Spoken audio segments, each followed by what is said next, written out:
This is the story of a man named Stanley.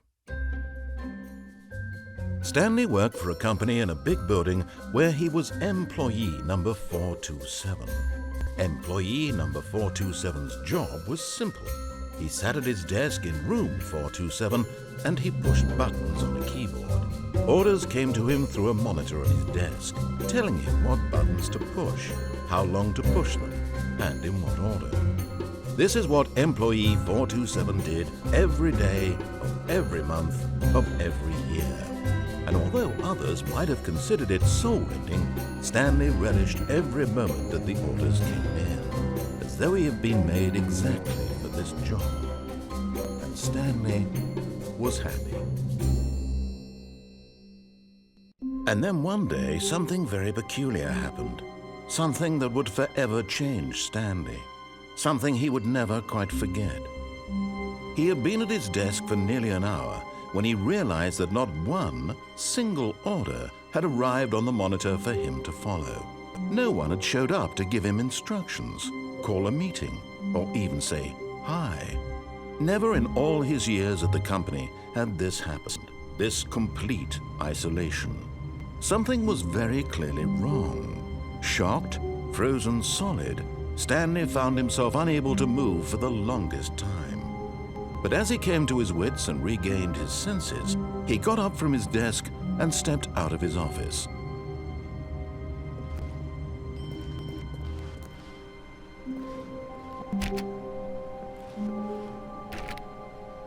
All of his co-workers were gone. What could it mean? Stanley decided to go to the meeting room. Perhaps he had simply missed a memo.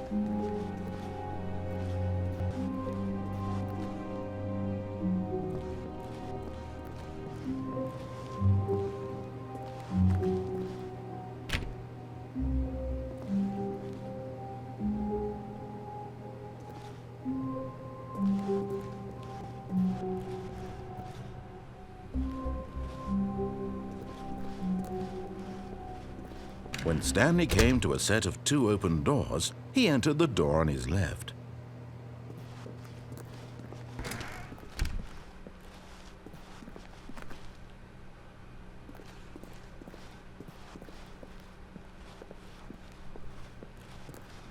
Yet there was not a single person here either. Feeling a wave of disbelief, Stanley decided to go up to his boss's office, hoping he might find an answer there.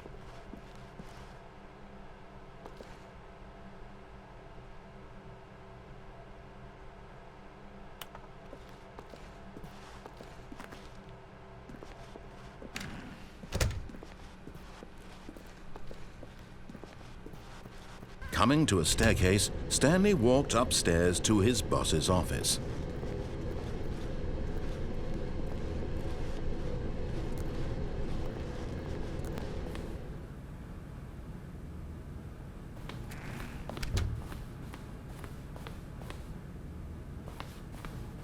Stepping into his manager's office, Stanley was once again stunned to discover not an indication of any human life.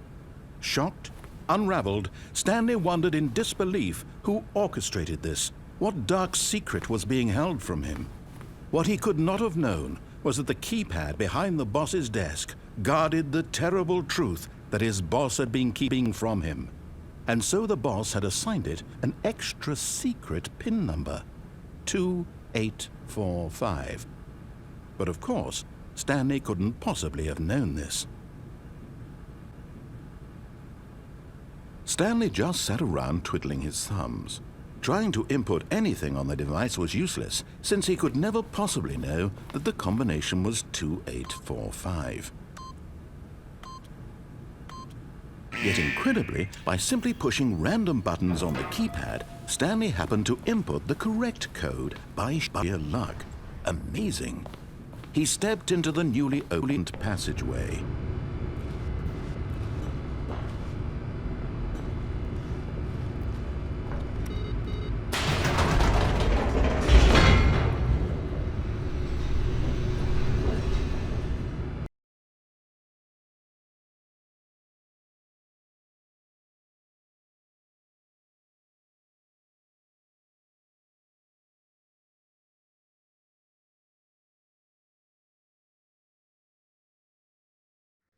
Descending deeper into the building, Stanley realized he felt a bit peculiar. It was a stirring of emotion in his chest, as though he felt more free to think for himself, to question the nature of his job. Why did he feel this now, when for years it had never occurred to him? This question would not go unanswered for long.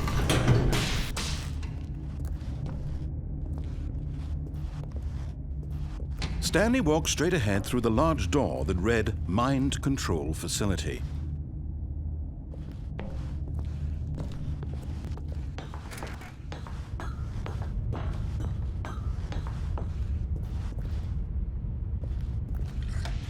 The lights rose on an enormous room packed with television screens. What horrible secret did this place hold? Stanley thought to himself. Did he have the strength to find out?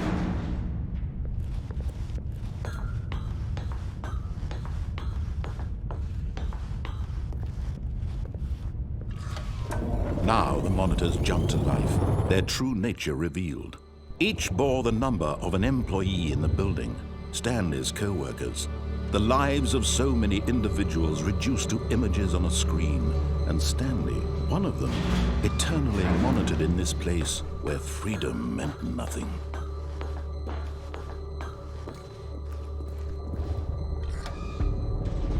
This mind control facility, it was too horrible to believe. It couldn't be true. Had Stanley really been under someone's control all this time? Was this the only reason he was happy with his boring job? That his emotions had been manipulated to accept it blindly? No, he refused to believe it. He couldn't accept it. His own life in someone else's control? Never! It was unthinkable, wasn't it? Was it even possible? Had he truly spent his entire life utterly blind to the world? But here was the proof, the heart of the operation. Controls labeled with emotions, happy or sad or content, walking, eating, working, all of it monitored and commanded from this very place. And as the cold reality of his past began to sink in, Stanley decided that this machinery would never again exert its terrible power over another human life. For he...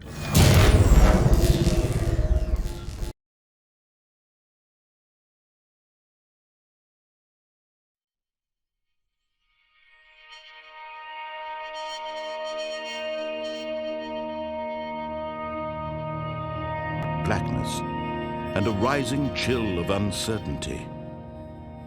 Was it over?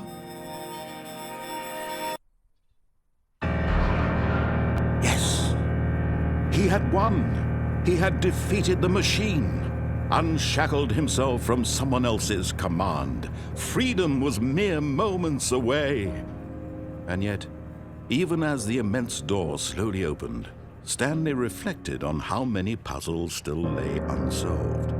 Where had his co-workers gone? How had he been freed from the machine's grasp? What other mysteries did this strange building hold?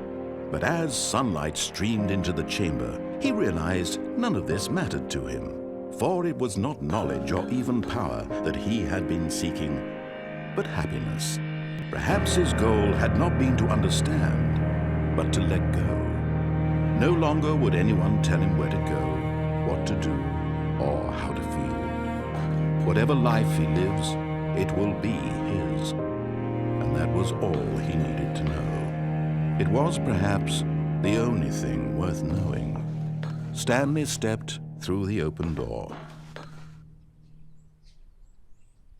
Stanley felt the cool breeze upon his skin, the feeling of liberation, the immense possibility of the new path before him. This was exactly the way, right now, that things were meant to happen. And Stanley was happy.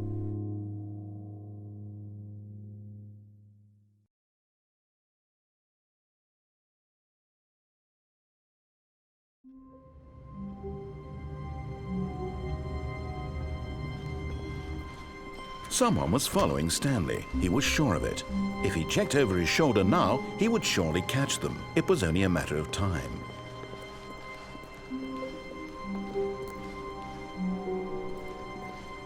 When Stanley came to a set of 2 open doors, he entered the door on his left. This was not the correct way to the meeting room, and Stanley knew it perfectly well. Perhaps he wanted to stop by the employee lounge first, just to admire it. Ah, yes, truly a room worth admiring.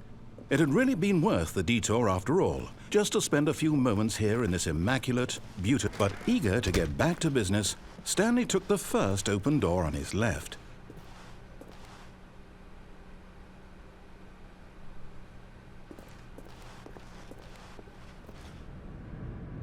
Stanley was so bad at following directions, it's incredible he wasn't fired years ago.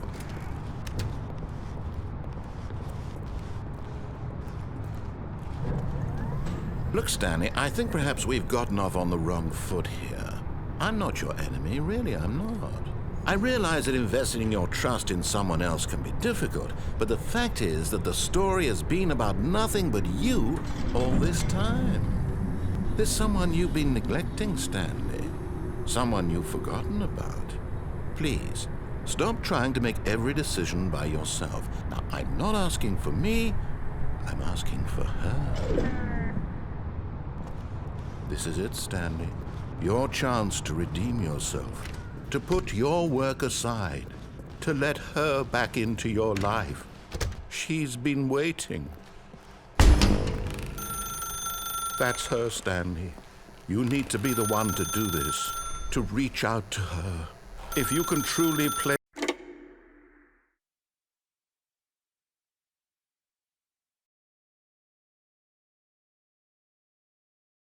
Oh, Stanley, is that you? Hold on, sweetie. Sorry to keep you waiting. I'm just pulling the bread out of the oven. All right. Okay, there we go. All right, now, I want you to come in and tell me all about your day. Gotcha! Oh, come on. Did you actually think you had a loving wife who'd want to commit their life to you? I'm trying to make a point here, Stanley. I'm trying to get you to see something. Come inside. Let me show you what's really going on here.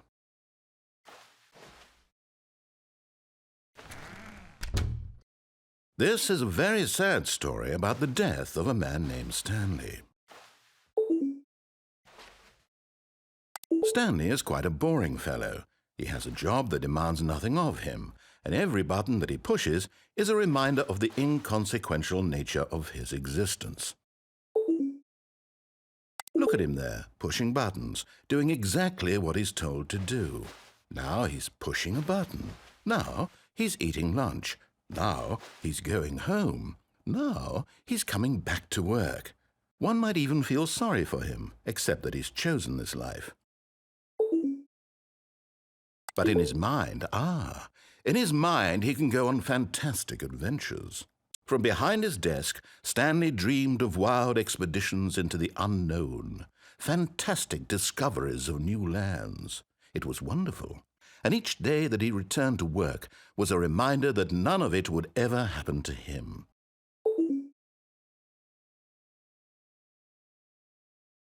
And so he began to fantasize about his own job. First, he imagined that one day while at work, he stepped up from his desk to realize that all of his co-workers, his boss, everyone in the building had suddenly vanished off the face of the earth. The thought excited him terribly. So he went further. He imagined that he came to 2 open doors and that he could go through either. At last, choice. It barely even mattered what lay behind each door. The mere thought that his decisions would mean something was almost too wonderful to behold. As he wandered through this fantasy world, he began to fill it with many possible paths and destinations. Down one path lay an enormous round room with monitors and mind controls. And down another was a yellow line that weaved in many directions, and down another was a game with a baby. And he called it the Stanley Parable.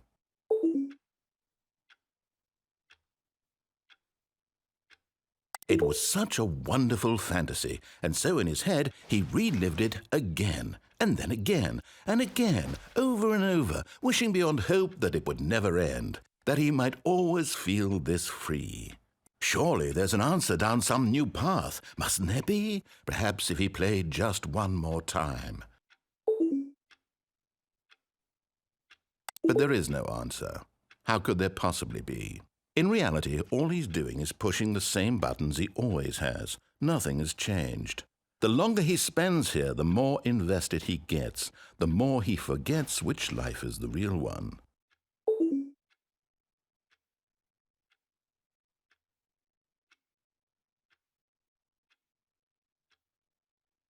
And I'm trying to tell him this, that in this world he can never be anything but an observer, that as long as he remains here, he's slowly killing himself. But he won't listen to me. He won't stop. Here, watch this. Stanley, the next time the screen asks you to push a button, do not do it.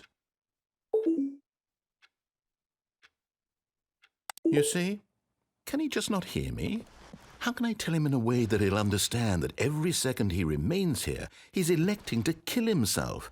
How can I get him to see what I see? How can I make him look at himself?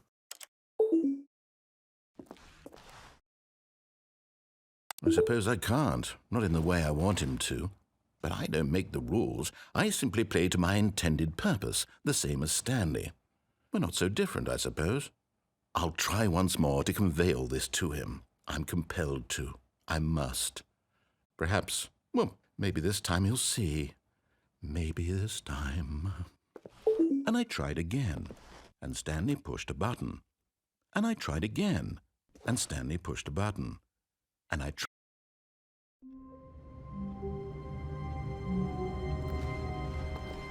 All of his co-workers were gone. What could it mean? Stanley decided to go to the meeting room. Perhaps he had simply missed a memo.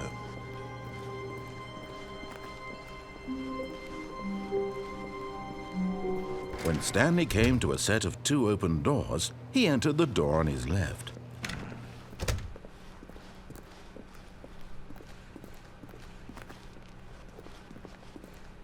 Yet there was not a single person here either. Feeling a wave of disbelief, Stanley decided to go up to his boss's office, hoping he might find. Coming to a staircase, Stanley walked upstairs to his boss's office.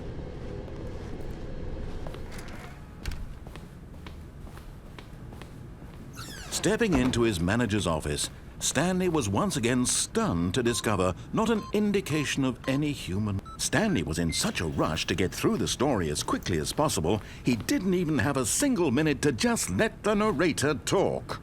That kind of anxiety isn't healthy, so he relaxed for a few moments with some calming New Age music.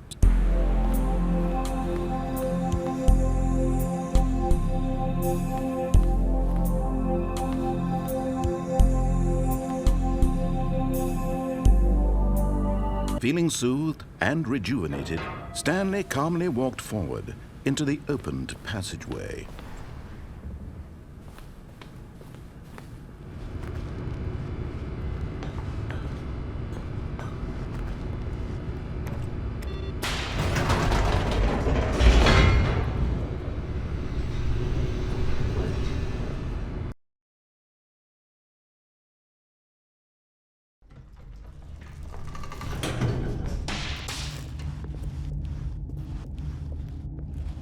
Stanley walked straight ahead through the large door that read Mind Control Facility. Although this passageway had the word Escape written on it, the truth was that at the end of this hall, Stanley would meet his violent death.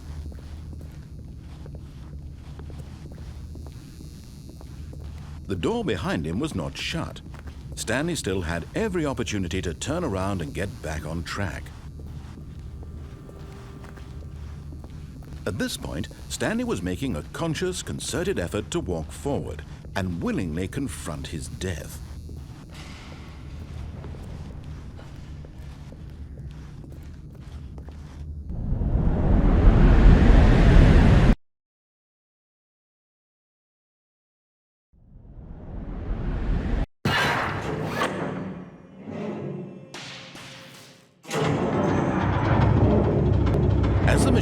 spurred into motion and Stanley was inched closer and closer to his demise, he reflected that his life had been of no consequence whatsoever. Stanley can't see the bigger picture. He doesn't know the real story, trapped forever in his narrow vision of what this world is.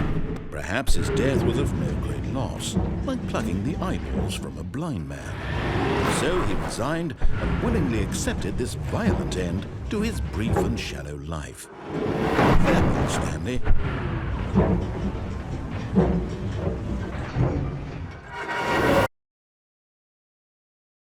"Farewell, Stanley," cried the narrator, as Stanley was led helplessly into the enormous metal jaws. In a single visceral instant, Stanley was obliterated as the machine crushed every bone in his body, killing him instantly.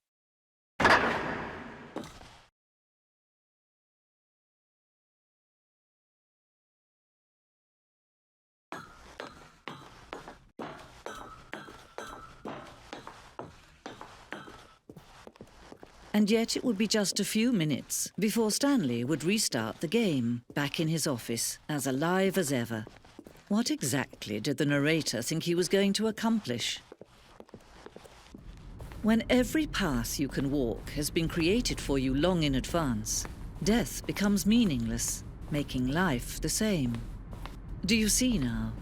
Do you see that Stanley was already dead from the moment he hit start?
Then he pushed the number 4.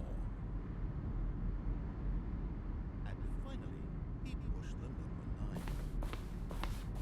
Now then, this calculator for sure would get him right back on track to where he was supposed.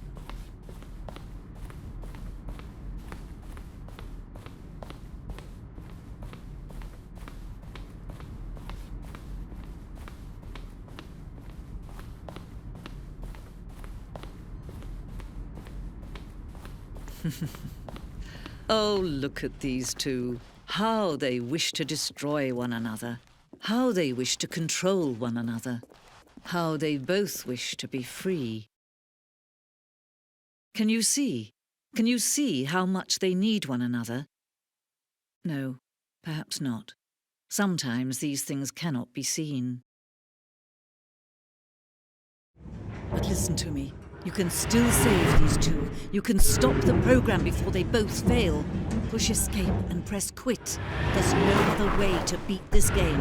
As long as you move forward, you'll be walking someone else's path. Stop now. It'll be your only true choice. Whatever you do, choose it. Don't let time choose for you. Don't let time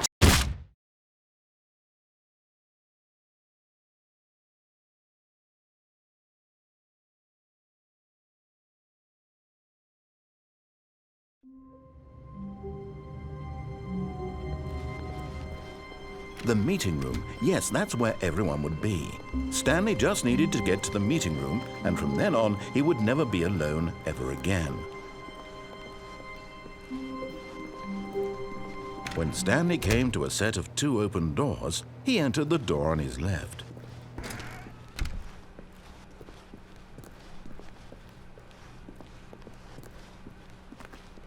Yet there was not a single person here either. Feeling a wave of disbelief, Stanley decided to go up to his boss's office. Hoping coming to a staircase, Stanley walked upstairs to his boss's office.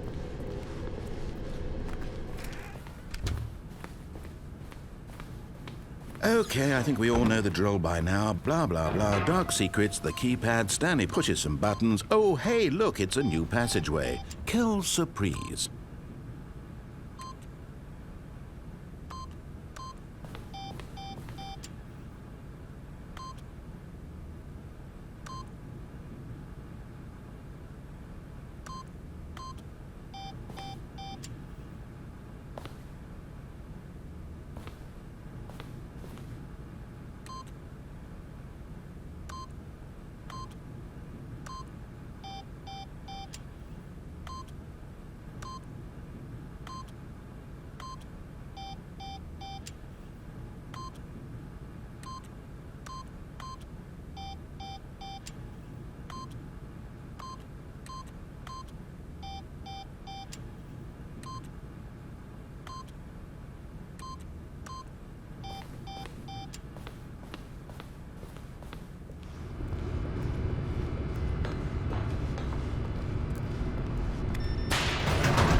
Stanley walked straight ahead through the large door that read Mind Control Facility.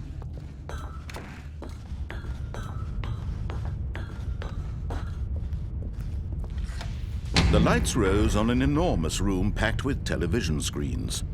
What horrible secret did this place hold? Stanley thought to himself. Did he have the strength to find out?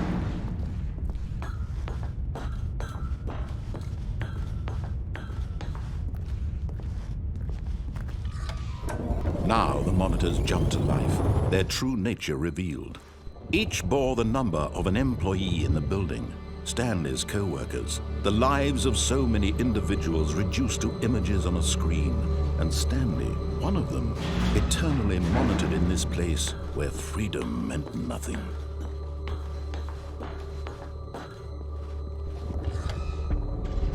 This mind control facility, it was too horrible to believe. It couldn't be true. Had Stanley really been under someone's control all this time? Was this the only reason he was happy with his boring job? That his emotions had been manipulated to accept it blindly? No, he refused to believe it. He couldn't accept it. His own life in someone else's control? Never! It was unthinkable, wasn't it? Was it even possible? Had he truly spent his entire life utterly blind to the world? But here was the proof, the heart of the operation. Controls labeled with emotions, happy or sad or content, walking, eating, working, all of it monitored and commanded from this very place. And as the cold reality of his past began to sink in, Stanley decided that this machinery would never ever... Oh, Stanley, you didn't just activate the controls, did you? After they kept you enslaved all these years, you go and you try to take control of the machine for yourself. Is that what you wanted? Control? Oh, Stanley, I applaud your effort, I really do. But you need to understand, there's only so much that machine can do.